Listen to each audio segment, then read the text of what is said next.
This young Ukrainian orphan who suffered severe burns has, quote, a huge desire to live. That's according to one of the doctors treating him at Shriners Hospital for Children in Boston. Ihor Lakatosh was burned in a fire about 5 years ago, but the boy didn't receive proper treatment for his burns on 30% of his body, and that caused his skin to contract as the burns healed. Basically, his arm has been completely attached to his torso, to the point where he's just able to wiggle his fingers but could not move his wrist, his elbow, or his shoulder because of the severe contraction. His knee is flexed at more than 90 degrees. His right elbow is also contracted in, so he has very limited range of motion. The boy's mother took Ihor to a hospital a year ago, but she never came back. He was then taken to an orphanage whose director contacted a Ukrainian burn physician. That doctor then reached out to Doctors Collaborating to Help Children.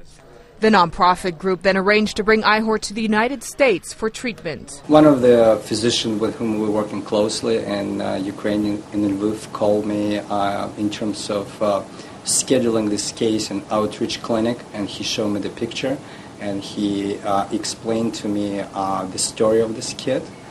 And when I look at the picture, I start yelling at him because the picture looks absolutely horrible. In August, doctors separated Ihor's arm from his body. A week later, he underwent skin graft surgery to cover the gaping wounds left behind.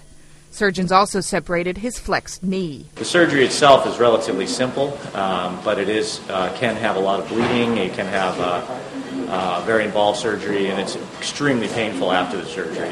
Ihor still has more surgeries and extensive physical therapy ahead of him. But doctors are hopeful that he'll be able to walk again, bend his arms, and possibly have full range of motion. Ihor may spend as much as 6 months at Shriners.